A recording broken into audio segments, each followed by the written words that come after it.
Writing to inform is difficult work, but nothing quite compares to getting the apathetic to, by some miracle, read. This story's made it far further than the small community it was intended for. However, it was clear from the first responses back in June that my reports had somehow struck a chord. Of course, therein lay the major problem. This is the first time most of those who know my reports have ever heard my voice, and while I enjoy writing, written formats are notoriously boring. The publicity of my reports has largely been down to community response, owing to some of the positive reception I've received. Augie RFC's coverage of my final report on 2 streams in early July was the first example that comes to mind. His discussion sparked genuine community interest in the topic, which is surprising considering my report is a glorified lecture on public accounts records in the UK. Following the Addendum, Doc on the Radio's coverage was likewise incredible. To see someone engage enthusiastically with some of the more advanced analysis in the report was fantastic, as were the other members of his stream offering my writing style a much needed defence, especially considering the comparatively worse reception of the Addendum. While I could write the reports in the matter of a day, combating negative press took substantially longer. Pushback was in most instances expected, but was in some instances deeply disappointing. Nick DiOrio, a supporter of the final report, was not so enthusiastic about the Addendum. On a stream in early January, I followed this up with a direct question, to which he responded, I just thought it was psychotic. I'm gonna be honest with you. I mean, the thing is, I didn't read it. That's what. Of course, this doesn't come as news. From the start, I never suspected this would be read in full, or in fact, almost at all. I knew they wouldn't be read for certain following Augie's members' stream coverage. I mentioned this in the Addendum as a key reason for why this audiobook is being created.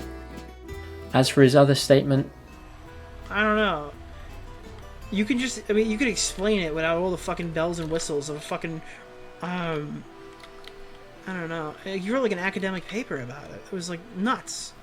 This comes down to creative differences between me and most of the commentary community.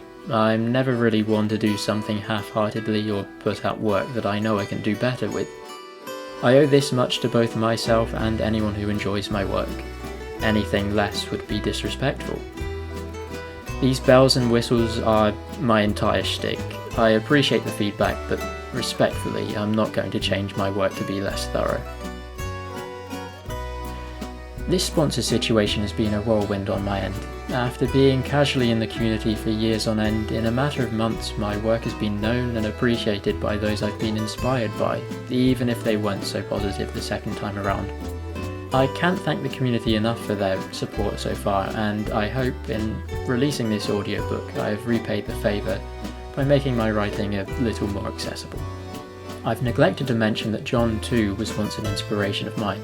It's never a particularly easy situation when not only do you have to watch this inspiration betray their public image time after time, but you also stand as the only one able to break the story of their next controversy.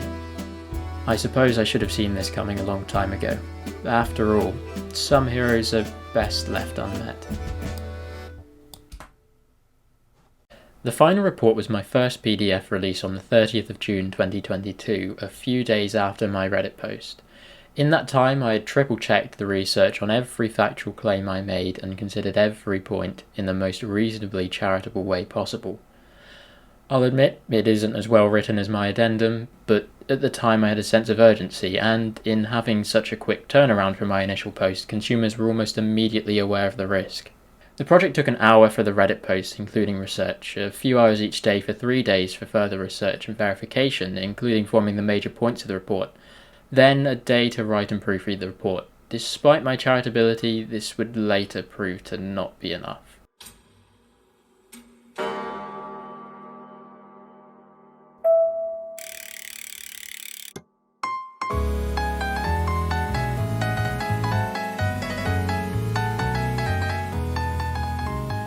John Swan, the final report. How anyone without a knowledge of accounts could have caught John's sponsor.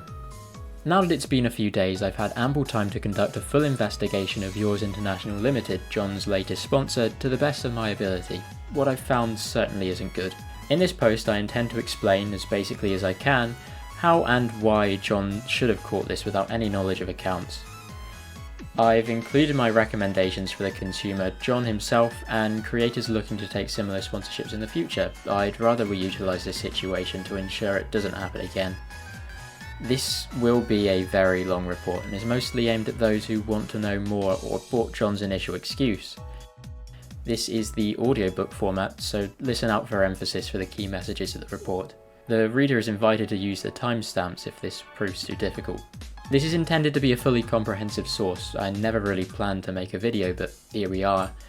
The reader is invited to verify my claims if they are not satisfied, however, do not contact individuals or the company, do not cause undue stress.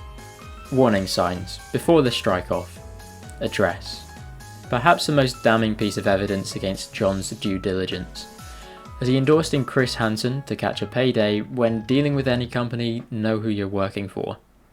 An easy way to do this is to Google their address. This is information that likely would have been in any document John would have signed, alongside this being both on their Google Play page, albeit an out-of-date address, and their company's house entry. I'll cut to the chase. Both addresses listed in the company's history are not real offices, they are virtual offices. How might John have caught this? Because Googling either of the company's addresses does not return Yours International Limited or any of its members. It instead lists other companies and even a full register of companies at their address. Their old address, prior to 9th of May 2022, lists a financial services company with virtual office hosting, shared by currently 53 companies. The current address lists a lot of suspiciously young companies with very little, if any, financial record. The address on further inspection is occupied by 17 companies, impossible for a room with 2 computers and not a lot of space. This conclusion does not require an expert and is perhaps the most basic of analyses. This information would have been given to John at several points, yet he did not seek to verify it. Why is this a concern? Because companies with no physical presence are inherently higher risk. Though not enough to condemn a company alone, this should have been enough to push John to look into the other factors, even without accounts experience. While I'd argue that, by default, dealing with a micro-entity such as his company would necessitate anyone to investigate their accounts, a lack of a real address should alert anyone who isn't familiar with accounts to the risk of this company.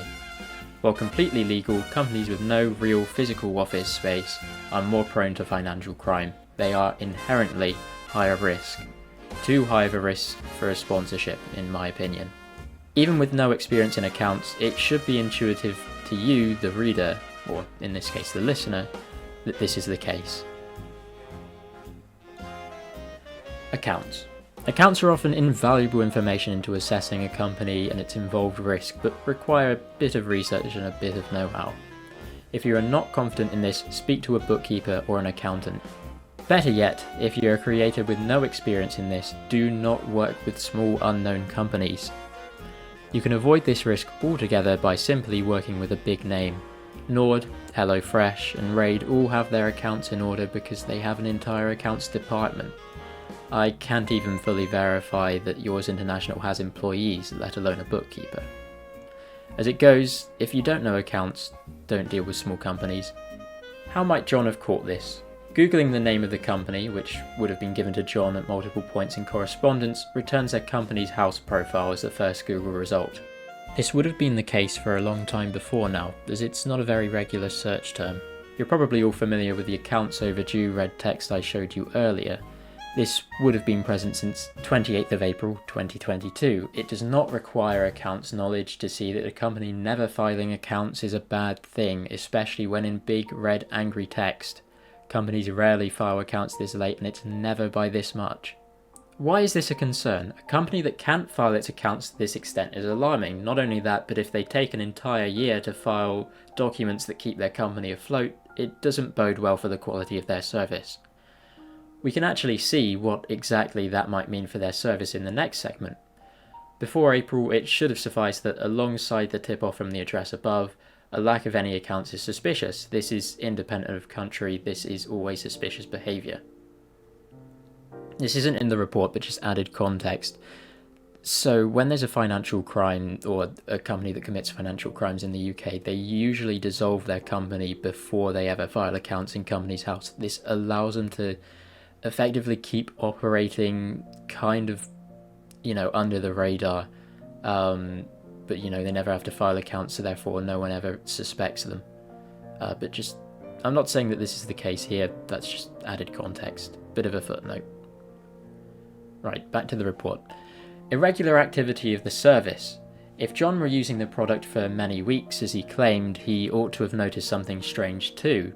Despite uploading several times a month for the better part of 2 years, Yours App's blog hasn't seen a post since April 20th, 2022. Footnote here, they haven't been particularly active since. This was 8 days before the account's deadline. The only activity from the company on Companies House listed since that date was its change to its current virtual address, a much less reputable change, I might add, based on my investigation of the service provider at that address. You might ask why I'm not signing up for the free trial to confirm if this is the case for their paid-for service. Here's where the implications of a company too disorganised to file their accounts comes in.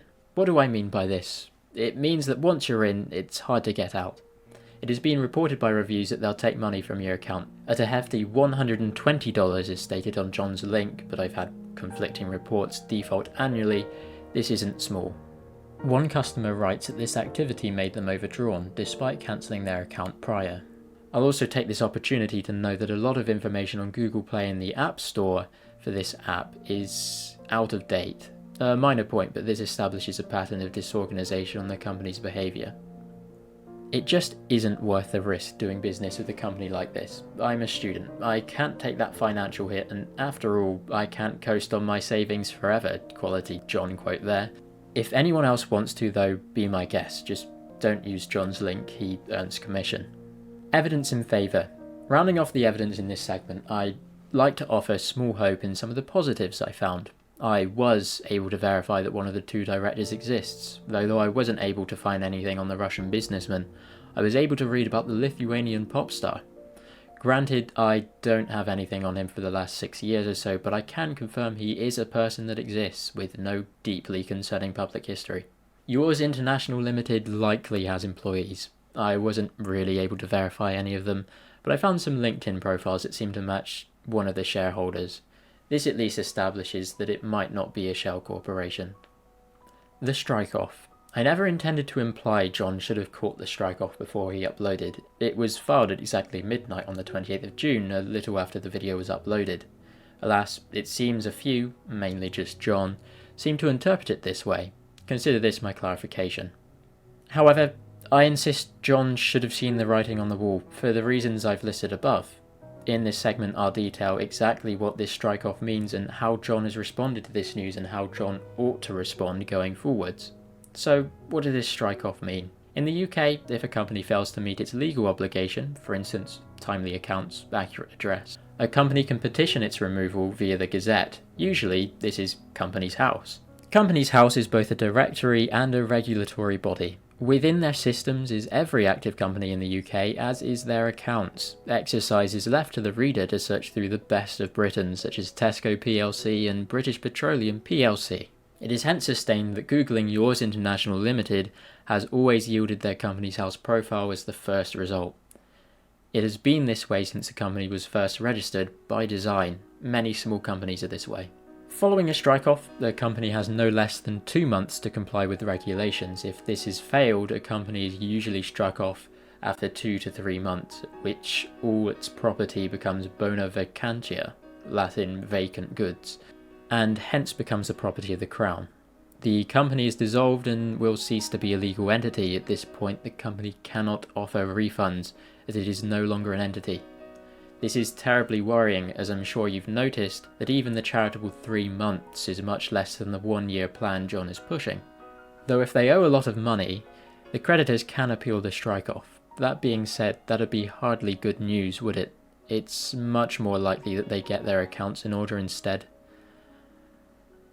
It is important to note, despite some rampant claims of a scam, that they may yet recover. More on this in Is This a Scam? It should be noted that this is still a high-risk company. As I've tried to warn people in the comments section, doing so has presented another problem. John, or whichever one of his lackeys moderates his comments, has been deleting my warnings in the comments section. There are 3 such instances. 1, under the main comment, John blames this on monetary jargon being hit by autofilters on YouTube's end. This doesn't hold up for the other 2 instances. 2, under a comment about the bankruptcy of Artesian builds by user AC. This uses no risky language that the core comment which passed this hypothetical system did not use. This is irrefutably a manual deletion. 3, under the infamous onwards and upwards reply. This comment was deleted in its entirety alongside my reply. So much for onwards and upwards, I suppose. Restricting this information is John's own autonomous decision. It is incredibly unlikely active moderation like this is part of his contract. It is instead a symptom of his vested interest in keeping the company's good image, again he's paid by commission, alongside his comment that this is of no concern. Given we now know the company is in immediate risk of being dissolved via the strike-off, this is highly unethical. John is now culpable as, even knowing of the strike-off, he is actively promoting the company by censoring vital consumer information. I propose that, given this, I don't think it'd matter if there was a outstanding strike-off by the time he uploaded. John would have promoted the company anyway. As we already know, he ignored the accounts overdue warning, provided he exercised due diligence as he claims. If he is contractually bound not to say anything bad about the company, he ought to cease damage control via comment censoring and via his Twitter orbiters at the very least. Ideally, I advise he should make the consumers aware of this development. Taking an active stance to censor vital information like this is inexcusable. Is this a scam? As mentioned before, some people have run a little wild with this one. Here's the deal. We don't know yet. There is a reason I emboldened if earlier. If the company dissolves, it can be considered a scam. If not, it's just a shoddy service sold by an incompetent company, pushed by marketers who, in their infinite wisdom, selected universally hated creator John Swan to represent them. Either way, I don't advise you take up the offer. I've seen conflicting reports, but the $120 advertised on John's list as the default price certainly isn't worth it. The $60 price listed by some other users isn't either. I'll also add that inflating a price just to give a discount is an illegal practice in the UK. I'd even argue that $48 isn't worth it for a service whose entire purpose is already fulfilled for free by YouTube. So, even though this product isn't a scam per se by the legal definition, it certainly doesn't look like it has any of the hallmarks of a good product. Although this segment might seem like a subtweet-esque slight to the promoting creators, I'd like to conclude by assuring you that it isn't. I've been incredibly pleasantly surprised by the positive reception of my critique by the grand majority of the community, as well as the proactivity of our community's figureheads to ensure the consumer is adequately informed. My gripes with your coverage are minuscule compared to the good you've done for the cause. And it is a thorough reassurance to know that there is still a commentary community out there, even if we only mobilise for drama. I'm sure it's only onwards and upwards from here. If you would like an example for exemplar coverage though, refer to Nicholas Diorio's Twitter post, June 28th. He summarises it well. I'll add as a footnote that tweet is no longer available. Conclusion. Herein I hope I've established that John's actions thus far have been incredibly reckless, provided you do not assume it's malice, which I recommend not to assume. Without even so much as a modicum of accounts knowledge, anyone should have been able to see the writing on the wall for an event such as this, or at least been struck with a sneaking suspicion provided they did their due diligence. If it transpires that instead of ignoring this suspicion, John just didn't do his due diligence, I propose John simply isn't responsible enough to deal with small companies. This situation was easily avoidable. I'm disappointed to have to shut someone I once considered an inspiration down in this way. This is the second John incident this year alone. End of report.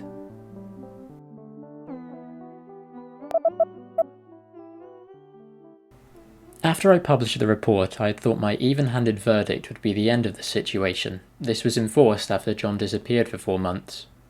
6 months later, to my surprise, I was questioned on Bunk's livestream by Augie after John had appeared on a Salvo Pancake stream. This prompted me to reopen investigation and subsequently write the addendum. Responding is always a gamble. You can never truly predict what the other side is going to fire back with. This project took about a day and a half to write and research, though I did have to wait a few days on one of my sources.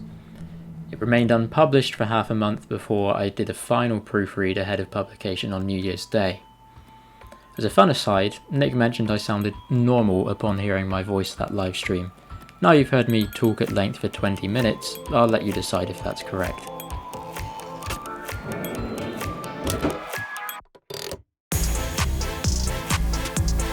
John Swan, the final addendum, aka calculating the rate at which John lies. It has been just over 6 months since my report on John and his interesting sponsor. It has been a little over 3 months since he made his return.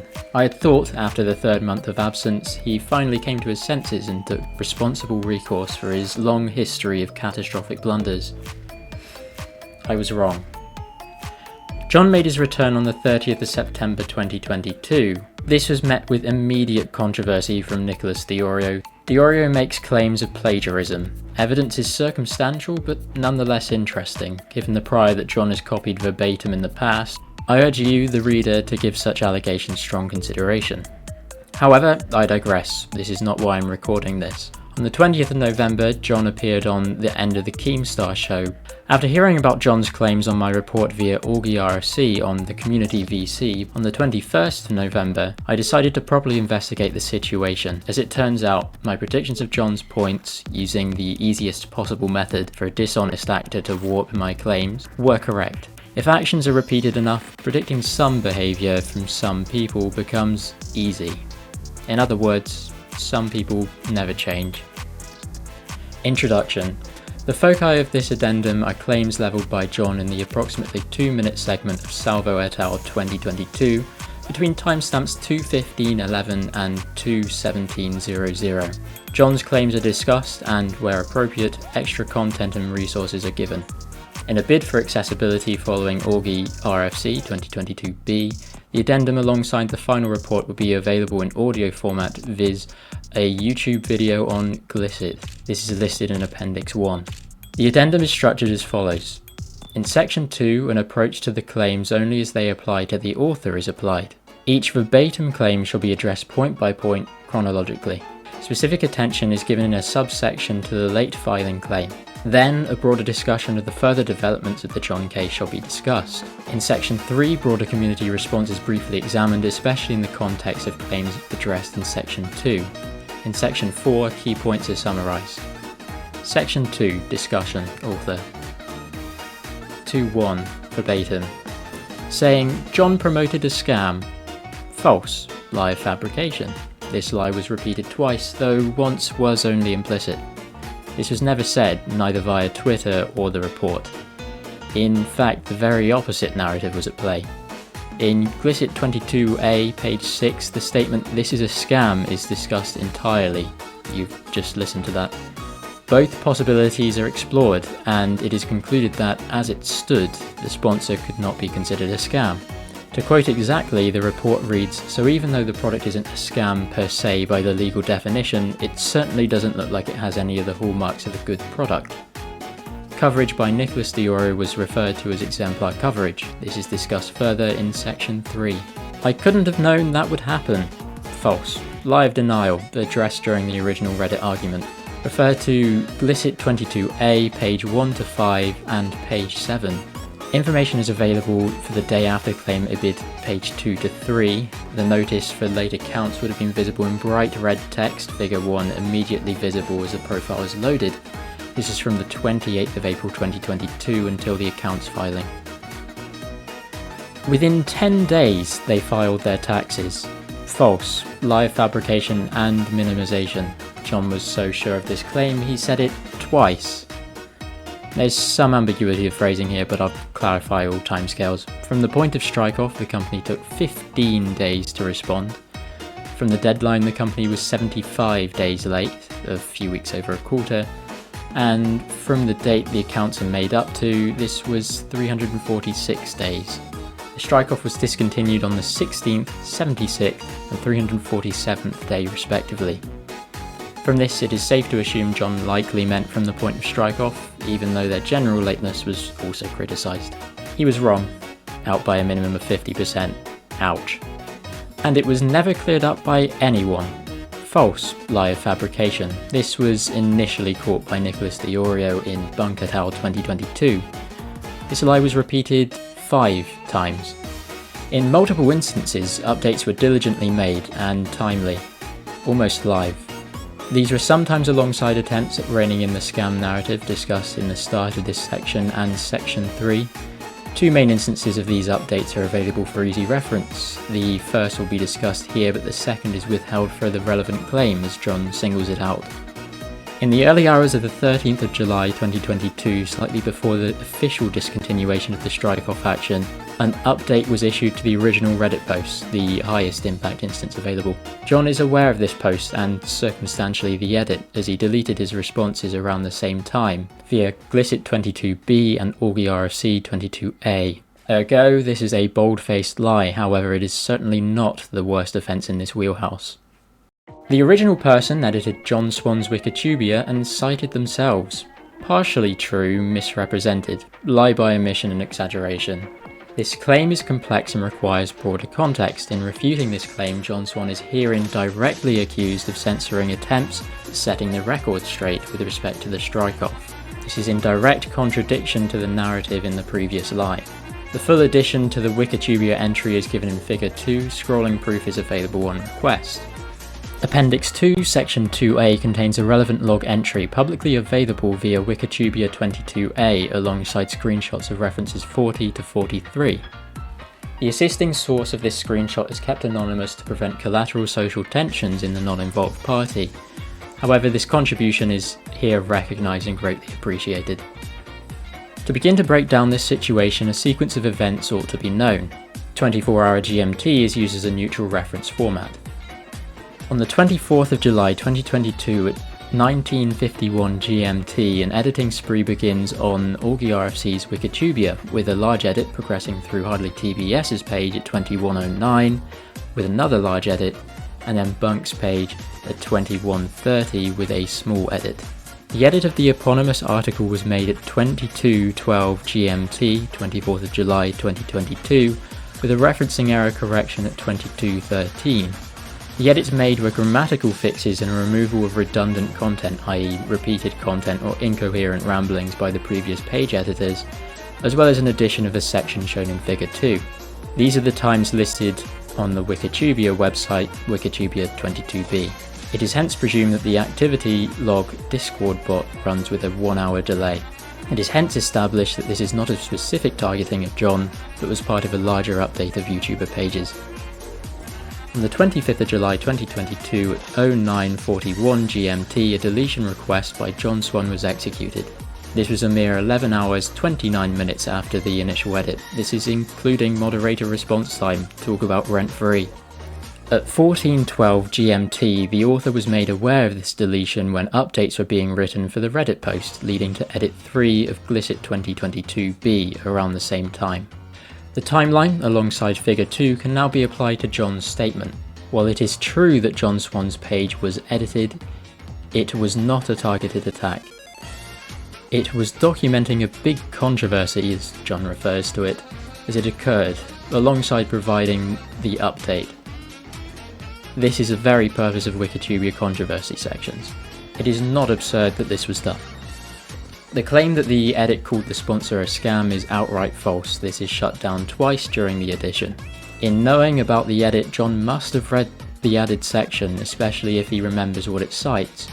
This proves that claiming the section called the sponsor a scam is a malicious lie. The implicit remark is that this was a double down when a correction must be issued is blatantly false. Refer to the first update instance and the report itself. An update evidently wasn't necessary, as the report explicitly referred to the sponsor as not a scam. However, in the interest of the reader and a tenacious attitude to clarity of information, the 2 updates were issued. John has no power over the Reddit and hence the first update, hence he only censored his own responses, which he uses to feign ignorance in Salvo's stream, see section 2.3, and censored the second update within half a day of it being live. John actively worked to suppress the story and in doing so sabotaged attempts at updating it. It is unclear whether this was purposeful. He then proceeded to accuse the author of not updating the story. That's a malicious fabrication. Self-citation is the second criticism. It should be clarified that in only 3 of 4 citations, again this is a clarification to narrow a vague claim, it is not a defence, self-citation applies. In the instant it does apply, self-citation is entirely reasonable and is used to defer factual claims made in the edit to evidence in the cited posts, some of which are claims of the author's actions. John's attempts at playing this up to be some crime of academic integrity is entirely misplaced. It is a common misconception from the academically naive that this affects a work's quality. It does not, it only defers to the quality of the cited source. This writing style is also why the article is in third person, as appropriate for a wiki page. Imagine a replacement with I or me, this would be far stranger, more pretentious and more ambiguous. Passive voice, however, is avoided. This isn't appropriate for the conciseness required in a wiki page. Footnote here, this was a criticism Harley TBS's Wikitubia page. Self-citation is a common academic practice, so much so that a lack thereof is academically considered self-plagiarism, Moscovitz 2016. In each instance, the self-citations themselves are made up of external information, largely screenshots and a heavy reliance on information via the company's house profile, outside of the final report, which takes a broader focus. The citations were used to cut unnecessary words. This is a common criticism levelled by the author in aforementioned edits on other pages. Refer to Appendix 2, Section 2b for an individual source justification. It should also be noted that John knows who the author is, but avoids saying names. Typical. Everyone went after this sponsor. False. Lie by fabrication. Verbatim from the introduction of Glyccit 2022a, however, do not contact individuals or the company, do not cause undue stress. The author did not contact the firm directly at any point, though reasonable criticisms were made. Those criticisms are still valid, the company made a grave error. Further, responsibility of others' actions is refused as all measures as far as reasonably practicable were taken, including the active discouragement of this route during the scam narrative opposition, when breaking the story. When it was perfectly fine. False, lie by minimization, addressed during the initial Reddit argument. In this segment, this lie was repeated 3 times. This is a long-standing false narrative of John's, which was shut down during the original argument. Once again, he is downplaying the situation. To properly deconstruct this argument, the original Reddit reply from John is quoted. Hi there, this was information I had no idea existed as this was filed yesterday, as you can see in this link. Link removed. Links to a filing history of Company's House 2022a. I do my due diligence before signing sponsors, and this information was not available to me at the time I signed the contract, and indeed before I published the video. Despite this, I don't believe it to be a cause for concern at this time. This is via AudioRC 2022a. Footnote here says, it was very fortuitous that this was one of the surviving John comments. Many thanks to AudioRC both for the stream initially propelling this situation and for bringing John's rebuttal to my attention. The first claim has already been addressed, refer to page 2. The second paragraph contains the issue at hand. To start, the claim John does his due diligence is unlikely to be true, refer to analysis in Glyccit 2022a. No concern at this time, echoed by perfectly fine, is a gross minimization of a serious concern in behaviour of the sponsor, IBID page 4 to 7. This connects to section 2.2, how many people are late filing their taxes, this being an implicit minimization. Miscellaneous claims. They filed their taxes. Minor factual error, they filed their accounts, not their taxes. Struck off the company register. While true, this technical language isn't accessible to audiences unfamiliar with UK accounts, as the commentary community largely is. Struck off here actually just means forcefully dissolved by the government. This is explained in the report. Dug up a UK government record. Misleading wording. If you consider lifting a pebble from the surface of a beach digging, maybe you could make this argument. The profile was, and might still be depending on location, the first Google result. 2.2. How many people are late to filing their taxes? Lie by minimization, false equivalence. Statistical analysis. To understand this better, crude statistics can be used. Footnote here says, ironic that the same thing used against Dream can be used against John Swan. To an extent, that's also true for the Harvard part.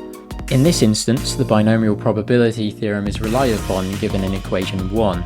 Probability that large x is equal to small x is equal to n choose x, probability to the power of x, 1 minus probability to the power of n minus x, where big X is the discrete random variable, i.e. the number of successes, small x is the desired number of successes, n is the total number of trials, the number of reports filed, and p is the probability of success, defined as accounts reports that aren't late.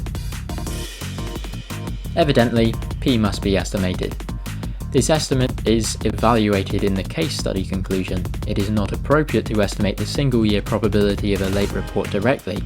Instead, to reflect how a probability would be gathered in a frequentist model, a reasonable estimate is used over a fair number of attempts. It is estimated that an individual has a 20% chance of filing at least one late accounting report in 5 years with annual submission. Footnote 5 says, "If you think this is an underestimate of error rates, you are mistaken. See the case study conclusion." 5 years is chosen as this reasonable length of time for financial records to exist on Companies House for a given company, hence is easier to find a generous starting value from experience. Given that the binomial distribution is normalized, i.e. the sum of all probabilities is 1, it follows that probability big X is greater than 0 is equal to 1 minus the probability that big X is equal to 0. Ergo, the probability that big X is equal to 0 is equal to 0.8. In other words, this means there is an 80% chance someone files no late accounts in 5 years. From equation 1 using n is equal to 5, p for a single year is found to be 0.0436, meaning that the probability of a late account report when only one report is filed is approximately 4%. This is a highly unlikely event and hence is a cause for concern statistically. It implies to a 5% significance that Yours International Limited's behaviour was abnormal compared to a normal company, hence concerning. Case study analysis. It is helpful to consider real examples to evaluate the potential bias of the statistical estimate. It can easily be found that the statistical analysis above is biased in John's favour. In Glyccit 2022a, the reader is invited to investigate late filing for themselves by looking at some companies. Specifically recommended are Tesco plc and BP plc. To give John a fighting chance, 2 smaller companies are now also discussed: Still on the Hill Limited, an artisan distillery, and Blue Blood Sports Limited, a small sports retailer. As before, please do not attempt to contact the small firm. If you find yourself in their vicinity, however, I strongly recommend visiting them. They are excellent. It goes without saying, but do not attempt to contact Tesco plc and BP plc either. First, the large companies. Tesco plc. Figure 3 displays a timeline of the company's filing history on the overleaf. As seen, the accounts filings are often made between 1 and 2 quarters of the made up to date. Expected they have a 6-month deadline rather than the 9-month deadline of limiteds. For comparison, the delay period 1999 to 2022 varies between 103 and 180 days. Yours International filed with a delay of 346 days, an increase of between 39.3% and 143% after scaling for the difference in deadline. Tesco plc was never late. The company's online accounts history has existed 24 times longer than Yours International Limited. It should be noted that as of writing, Yours International has passed 103 days since the made up to date without filing. The 180-day period is on the 27th of January 2023. So that is still the case, they still haven't filed. An immediate excuse for this is that Tesco is larger, ergo has more resources to do these accounts. This ignores the depth of their report. Due to company size accounting requirements, this is not accurate. Yours International qualifies for micro-company status. A footnote here says, very narrowly though. They qualify based on employee count being less than 10 and turnover being under £632,000. This is despite listing 34 contributors. They have more than £316,000 on their balance sheet, so they fail the final criterion. They need 2 out of 3 criteria to qualify for that status. Allowing them to omit great portions of information, they also do not have a public investor base to appeal to. This can be seen in report size. Tesco plc's 2022 report comes in at 220 pages, while Yours International only has 3. That said, the relative risks of a small company versus a large company are stressed. Large companies generally have better accounts practices. It is restated that if you do not know accounts, stick to large, established company sponsors like RAID or NordVPN. And the footnote here says, more on this in section 2.3.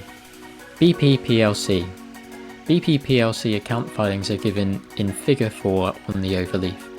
Seen in Figure 4, the filing delays from the made up to date are between 1 and 2 quarters. In days, these vary between 79 and 154 days. Yours International Limited hence have an adjusted delay increase of between 63% and 217% with respect to BP plc. BP's 2022 report is 395 pages long. Hence, the same argument which mitigates a large company argument applies here. BP plc has never filed accounts late. The company's online accounts history has existed for 24 times longer than Yours International Limited. To be completely fair, attention is now shifted to smaller companies. Still on the Hill Limited. Accounts filings for Still on the Hill Limited are given in Figure 5. From Figure 5, exemplar accounts practice for a small company can be analysed. Practice is generally excellent if somewhat inconsistent. Delays range between 221 and 272 days. 2016 is excluded due to a shortened accounting cycle. This would produce an abnormally low result, which would bias out of John's favour.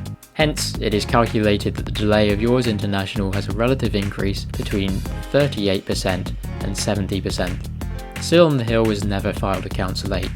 The company's existed for around 3 times longer than Yours International Limited. The 2021 filing from Still on the Hill Limited was 15 pages. Blue Blood Sports Limited. In Figure 6, the accounts filings of Blue Blood Sports Limited is given. From Figure 6, delay periods vary between 217 and 273 days. The delay increase represented by Yours International was hence between 38% and 74%. Blue Blood Sports has never filed a late accounts report. The companies existed for around the same time as Yours International Limited, as they were founded at the same time. Despite this, Yours International filed its first accounts report 588 days later than Blue Blood Sports Limited's first report. The 2022 filing from Blue Blood Sports was 11 pages. Case study conclusion. From the above cases, it is demonstrated that the delay from Yours International was incredibly abnormal, far from the perfectly fine or no cause for concern purported from John. It is herein evident that he has no idea what he's talking about. Business accounts are far stricter and more rigorous than personal taxes, for instance those routinely filed by individuals in the US or Australia, which John implicitly appeals to, as individual taxes are indeed sometimes filed late. There is also a difference between accounts filings and filing taxes. The former contains the latter, but they are not technically the same. As can be seen in the cases, a late filing is rare. Rarer still is filing late to the point of a strike-off intervention. This is abnormal incompetence. The increase in delay of Yours International versus studied UK companies vary between 38% and 217%. In these cases, it is clear that estimating a company has a 20% chance of filing a late report every 5 years is an overestimate, heavily biased in John's favour. This is because the probability predicts a 66% chance of a late report for the large companies and a significant chance, 24%, for the distillery. Evidently, this is not true. The chance of a company filing a late report is lower than initially estimated, making the behaviour of Yours International concerning further still. There's a footnote here which states, for instance, if the estimate was lowered to a 10% chance every 5 years, the probability of having one late report in one trial is around 2%. This is concerning to a 2.5% significance level, and even stronger statistical evidence that this behaviour is abnormal, ergo not perfectly fine or not of concern. Exercise is again left to the reader to compare this to their favourite UK companies. If any readers are able to generate a larger dataset to generate a concrete frequentist model of P, please do so and publish your results as soon as convenient, and contact the author. There's a footnote here that says, while estimates like these work fine for this situation, as John's claim is so monumentally wrong. Having a concrete value to point to would be insightful. A script can be made to calculate p-values from the method in the statistical analysis section, and the total number of accounts reports filed. Web scraping, unfortunately, is out of this addendum's depth. Bayesian approaches may also suffice, but the author is not familiar with such. In the event a suitable Bayesian model exists, contact the author with a proper explanation of methods. Contact information is in Appendix 1. 2.3. Further developments. Financial impact to John Swan. A throwaway comment is given by John Swan that the report affected him financially. This is, in a grand majority, his own fault. His own negligence started this situation, his own actions escalated the situation, and his attempts at censoring the updates to the report further damaged any improvements of the reputation of the sponsor by the author. Without access to accounts information, the extent of this impact cannot really be evaluated. However, from current implicit information available to the public at present, this can be inferred to be neither cruel nor unusual. In this instance, it is clear that adequate and justified recompense for the financial risk that John exposed his audience to from negligence has been achieved. As a gesture of goodwill, John is invited to share information that may change his verdict, and, if possible, any impact deemed unjustified or cruel may be amended. Scentbird comparisons. In typical Salvo fashion, an already discussed point is rehashed pretty poorly in a haphazard, half-baked analysis. We are all aware of the Scentbird situation. The author was not involved in holding Bo Blacks to account due to a lack of presence in the community at the time. However, the author's opinions on that are not unknown. Despite being a generally good person, Bo Blacks is not terribly good at due diligence. Footnote 10 here says, "Sorry Bo Blacks, unfortunately I can't defend you here. You should have caught that sponsor." The easiest way to see this in action is through his Twitter. For the record, Scentbird wasn't a scam, they had shipping and billing issues. Footnote 11 states, "Billing issues resemble those of Yours International, though this was not discussed much in the final report." John Swan's return. As mentioned, John is back. Disappointment is felt that, in reflecting on his long career of more atrocities, he did not choose an alternative, healthier path, one that is not only better for the commentary community in finally being rid of him and his destruction, but likely for himself. It is no doubt that he would do better somewhere other than commentary. Unfortunately, we still must deal with him, at least while he can coast on his savings. Judging by the recent view counts in his community posts, the outlook for the likely future of his channel is bleak. John probably read the report. If this is true, the statement implies that every lie told in John's response was purposeful and malicious. The evidence is circumstantial. In the report, one of 3 named sponsors was picked by John to be a sponsor in his return, a subsidiary of NordVPN, Atlas VPN. Considering John's poor standing with sponsors following the fallout of the report, it might be that he approached them rather than them approaching him, in which case it is likely that he took advice directly from the report, confirming he did indeed read the direct evidence in contradiction of every claim he made on Salvo's stream. This is highly circumstantial. The reader, or in this case listener, is strongly advised not to take this as concrete fact, but is urged to consider the implications. It is unlikely we will ever know concretely, as John is no stranger to lying to downplay situations. This much is shown in this addendum, in the final report, and in every other John controversy. Section 3, Discussion, Commentary Community, saying, John promoted a scam. Mostly false, lie by fabrication. This is largely on a technicality. Most people questioned if it was a scam, but made no direct claims. In all major instances, the author was able to issue a response shutting that down. To the extent some creators now think the author to be annoyingly possessive of the report, footnote 12 says, this is known from a short discussion via Wacky TV's stream following the Salvo John stream. A large proportion of creators specifically avoided using the word scam, such as Nicholas Diorio. This is mentioned in Glyccit 2022a. Even given this, the author's anti-scam wording campaign seemed to work well. All major outlets had some visible disclaimer or response by the author that it may be a potential scam, not an outright scam. By the time of the Strike-off update, the author was distributing yet another campaign to spread the news. This was sabotaged by John Swan.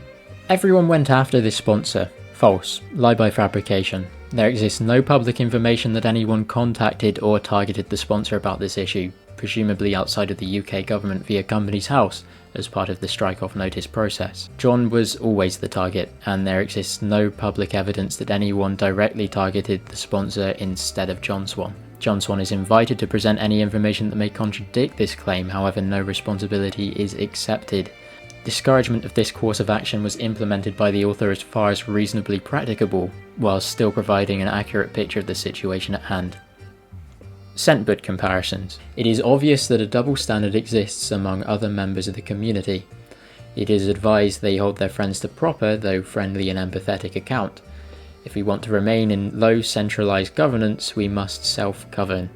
Else we may erode our autonomies as creators, if not by YouTube, by intervention of a trade commission or recession of the sponsorship market. This double standard is no secret. The Oreo and Augie RFC, for example, have discussed this explicitly with respect to John Swan. Conclusion.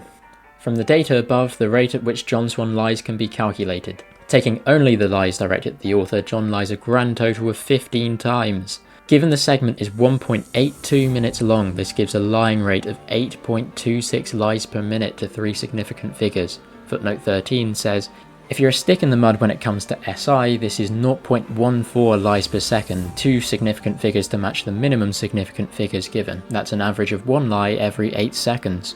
Impressive. Jokes aside, the extent John has gone to maliciously lie and smear my image is astounding. You'd be forgiven in thinking 4 months away from YouTube would give him some much needed perspective, but it seems those months have gone to waste. There is hardly a true word in that segment, and when truths are presented, they are horrifically misrepresented and laced in lies of omission. Most shocking were the lies about the Wikipedia article, in which he attempted to blame me for his own suppression of the issued updates regarding the strike-off, while simultaneously lying that I was continuing to perpetuate misinformation in the meantime. Most of his points had already been discussed when he and I argued on Reddit in June, but, whether through memory loss or maliciousness, he chose to lie and neglectfully assume that those issues have gone unresolved. John Swan remains in the wrong, decisively. I hope herein I have effectively dismantled each of John's lies and resolved the confusion around the situation caused by Salvo's stream. It was a surprise to hear Augie directly question me about this while I was working on another case, but nonetheless it is my duty to defend my reputation, as minuscule as it is within this community. Getting you lot to read for extended periods is hard work. Listen is much easier though. I don't blame you. My dry style doesn't match the fast-paced entertainment of YouTube commentary. A duty of professionalism, unfortunately, has its drawbacks. John, if you are listening to this, I strongly advise you get help. You are a compulsive liar and generally a steaming headache to be around. You are unlikable to so many of your peers that it is all but only small commentators who orbit you that can stand your public presence. Routinely you are betrayed by people you trust simply because the destruction around you is too much to handle. Being in your virtual vicinity is like standing next to a time bomb. Stop whatever inane chicanery this is, it's over. This situation was finished 6 months ago. That's why I didn't write the addendum when you returned. Leave it that way, never mention me again.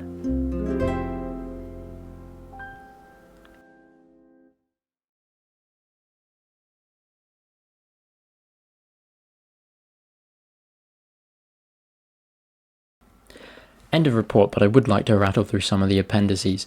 Appendix 1, audio editions of the report and addendum will be released by the 15th of January 2023 on the following channel. That's this channel. It didn't end up meeting that deadline, but I got close. Appendix 2, 2A, activity log of the article. Note that Scentbird adjacent is used, consistent with Glyccit 2022b. This shows that it was never a claim of a scam. This edit was during a spree of edits during boredom in the summer. Hardly TBS may be able to corroborate, as they seem to frequent the website. Further evidence of similar activity is on the Wikipedia pages of Augie RFC, Pygirl and Bunk. What can I say? I like writing well. Appendix 2b, screenshots of references 40 to 43 in order. Reference 40, the original Reddit post. This was included to guide the reader on the details of the strike-off. Retrospectively, I could have just stuck with reference 41, but at the time I thought Company's House to be too opaque for a general audience. This source entirely relies on reference 41. However, it also includes the updates and the now deleted arguments with John. Ultimately, it cuts down on word count. If you read my other edits, bloated word count is a common criticism I level. Reference 41, the company's house entry, retrieved 13th of December 2022. This is the source quoted that was not my work. Its inclusion is, obviously, justified to back up the statement I made in the article. Given his history with plagiarism, I wouldn't expect John to know it's good practice to the reader to list your sources when you make a factual claim. Aside, this is the reason why I like Tro's work. He's good at citations. Reference 42, the tweet. I made a claim about what I did, I backed it up with a citation, I don't see the issue. Even if I didn't do this, the reader would think the article is poorly written. If they knew it was written by me and I hadn't cited a source, they would think I'm distorting the truth. The main point here, though, is the images, rather than myself. These images do not exist as publicly available information outside of my tweets. After all, why would they? In retrospect, I could have also referenced Cami's tweet covering the sponsors situation for the sake of consistency. The trouble here is that others in the community are liable to delete tweets. Reference 43, the final report. This is cited to provide evidence that the scam narrative was opposed on my end. I don't see any issue with citing this. Recounting the entire event in words over deferring to a citation increases character count unnecessarily on an already lengthy page. I mean, the controversy section is massive. End of audiobook.